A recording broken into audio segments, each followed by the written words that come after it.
Honestly, this chapter was kind of concise. Kawaki is running away. Boruto, for because of his Otsutsuki DNA, can feel his presence leaving. And while he does try to ask the Kawaki clone, "What you up to, man? Come back, it's dangerous," the Kawaki's clone's just like, "Shut up, shut up." So Boruto tries to go to the sensory ninja and be like, "Yo, Kawaki is running away. Can't you sense his chakra moving away?"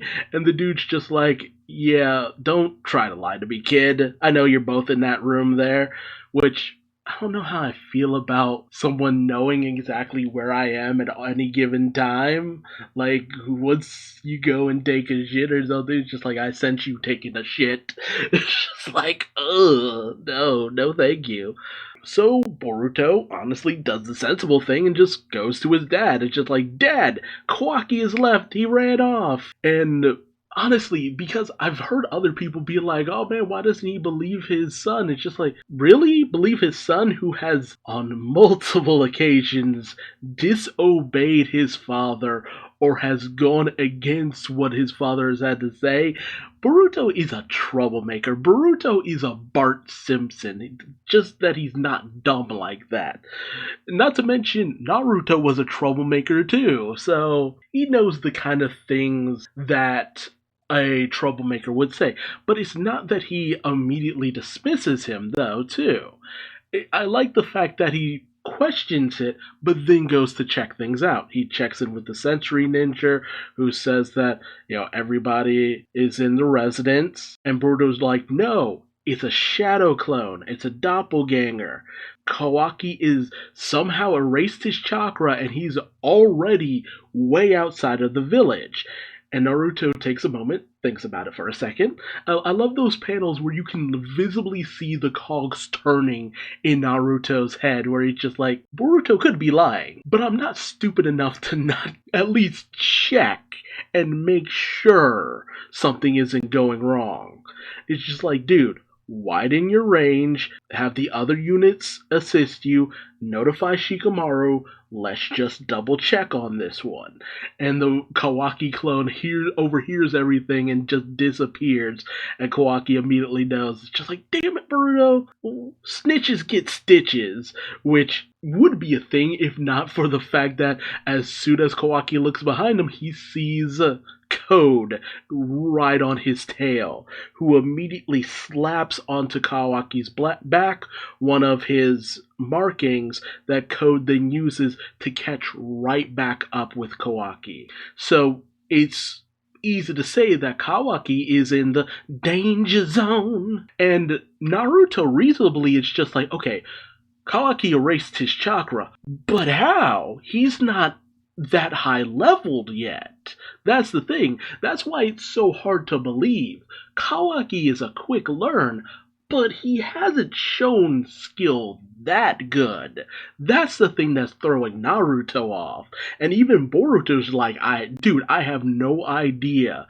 But he's managed to get out. We need to race after him. And Naruto, again, asking the reasonable questions, is just like, okay, oh, right. Okay, gotcha. But how are you able to sense him? Like, dude, I need you to help me get caught up to speed with what's going on here. Like, how are you able to pick him up when the sensory units can't? And even Boruto's just like, dude, your guess is as good as mine, old man. So, with the fact that Boruto isn't really able to give him enough details, of course Naruto's just like, okay, are you up to something? Are the two of you kids planning something? How do I know you're not in cahoots on this one? And while Boruto does take a little bit offense to that, when Naruto brings up the fact that Boruto was complaining about the sensory ninjas watching him 24/7, it's also a justifiable reason why he would think that maybe both Boruto and Kawaki are pulling some shit. They're two devious young boys. Like, I'm sorry. Anyone who's not understanding where Naruto is coming from on any of this you've either don't remember what it's like to be someone like around the age of 13, or you don't have children. Or you've never had siblings who have snuck out before. It's really in line with what a teenager would do. And then the shadow clone is gone, the sensory ninja comes in, it's just like, look, yo, Seven Hokage, dude, I promise you, he was just here, but then Kawaki just up and disappeared. Boruto is trying to chew this guy out, saying he was a shadow clone. You were tricked, you fuck. But I get where the Century Ninja is coming from, where he's just like, kid, come on. How the hell was anybody going to guess he could just erase his chakra signature? Like, completely. That is not usually how things work. And so Shikamaru is informed of what's going on. Amado, for some reason, is still hanging around Shikamaru in the Hokage's office and all of that. So we have Shikamaru, Ino, and Naruto all discussing things back and forth. Honestly, it's actually hilarious that Ino has become one of the most important characters in Naruto ever since she basically took over her dad's job. Because now we see how the sensory network works, and it's just like, oh, she's in communication with the Hokage like 24/7 at all times. And since Shikamaru is the advisor to the Hokage, he's also in communications at all times whenever. And it's like the only one who's kind of left out of this is Choji. It's basically become the Naruto Shikamaru Ino team when it comes to keeping things in line with the Leaf Village. It's actually pretty funny how things have worked out. And so Naruto's beating himself up a little bit that all this happened under his nose, but it's just like, dude, you were asleep. You were dozing, watching your wife's soap operas. And even Ino's questioning it because they're just like, but he seemed like he was getting used to being in the village, so I assume it's been several months. So enough time for the anime to put in a whole bunch of filler. Probably a year's worth of filler going on in the Boruto anime. That as of this moment, they're only just at the Baryon Mode Naruto episode. So Baryon Mode Naruto has only just shown up. So they are hot on the heels of the manga. So they need to put in some filler ASAP. Why they didn't just make Boruto seasonal instead of ongoing, I have no idea. But, definitely enough time for some filler to happen. So Kawaki has been in the village for a hot minute. Of course, none of the adults want to just leave the kid out in the cold. It's just like, he's a major target. We just can't have him just be picked off underneath our nose. That's bad because he's a kid, and it's also bad because that makes us look incompetent. Ino tries to mobilize the entire sensory unit, but Naruto's just like, yeah, I don't think that's gonna work. He's hiding his chakra for somehow. And even Shikamaru's like, what? How the fuck is that kid doing that? So that's really telling you, that's some high level shit that Kawaki is putting out. But Boruto can still sense his presence. He can feel it fading in a certain direction. So he's just like, I'll go after him before it's too late. But Naruto, because he's a dad, because he wants his son protected, and because he doesn't want his son just leaping out into danger, is just like, dude, you are under guard for the same reason. You are not leaving. I do not care what you're sensing. The adults will handle it. You stay put. Only for Boruto to immediately just sneak off when Naruto's back is literally turned with him talking with everyone else. And while Shikamaru's trying to figure out why Kawaki would just up and run off, it's obvious, Mr. I know all the angles and answers. Amado is just like, okay, I can kind of guess what Kawaki is up to.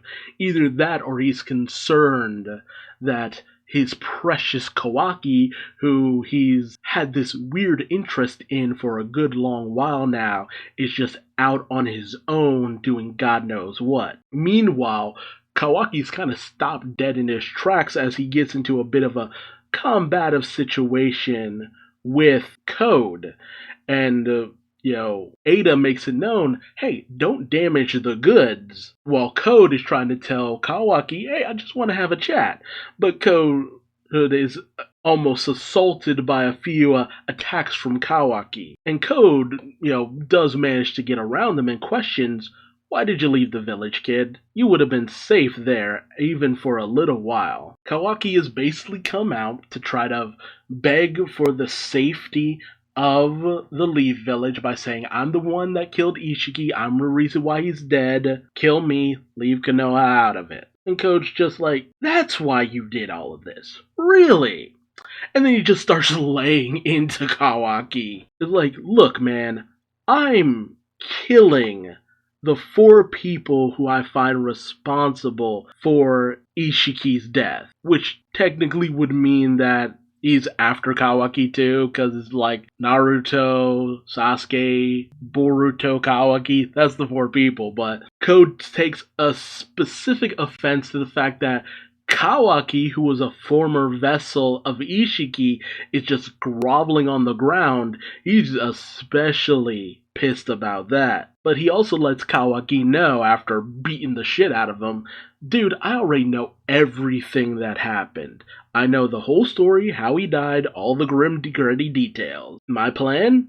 Cultivate the divine tree, get its chakra. With the chakra, the planet will die. I'll flee to another dimension, go about the Otsutsuki way and all that good stuff. So, me even going after Naruto, Boruto, Sasuke, and all them, it's just because I want the chance to kill them myself. If I wanted to, I wouldn't even need to bother with that. They'll die regardless. All will be devoured by the divine tree.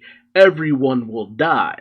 Your existence doesn't matter. Your life doesn't matter. One spittle. In fact, the only reason I'm sparing you is because I've been asked by a specific person who I'm going to take you to meet. And it kind of pisses me off because for some reason I always have to spare you because someone always needs you. It's pissing me the fuck off. And so he tries to go back to Ada only for Boruto to come in with dynamic entry, which he doesn't say, but honestly I would have loved it if he did say dynamic entry when he kicked Code right away from Kawaki. It would have been amazing. But Boruto has managed to catch up to Kawaki because, they were just fighting out in the forest. As he was able to vaguely sense the direction they were in, he was going to catch up. And so it looks like it's going to be Boruto and Kawaki versus Code. Some pretty low stakes, honestly. I'm still wondering at what point we get to the more meaty stuff in terms of this whole storyline. Because don't get me wrong, Code can be enough of a villain. He's dangerous enough. I'm just waiting for something more to happen to make him feel more threatening than what he already is, because I don't know, I'm just not really feeling it. I'm not feeling the danger from him.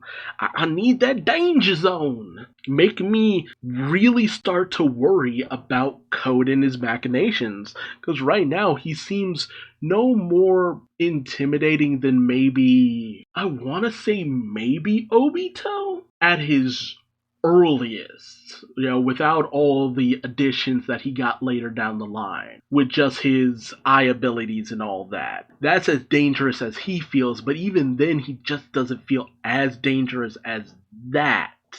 Code, I'm waiting for something to really make me feel something intimidating from him. So we'll see going forward.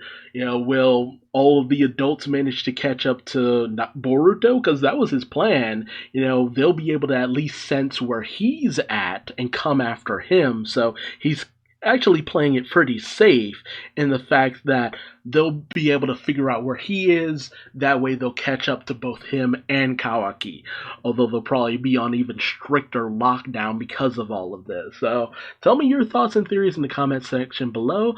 If you like this video, please like, comment, and subscribe. And until next time, I've been Duuz-Diz-Din, and I will see you later. Bye-bye.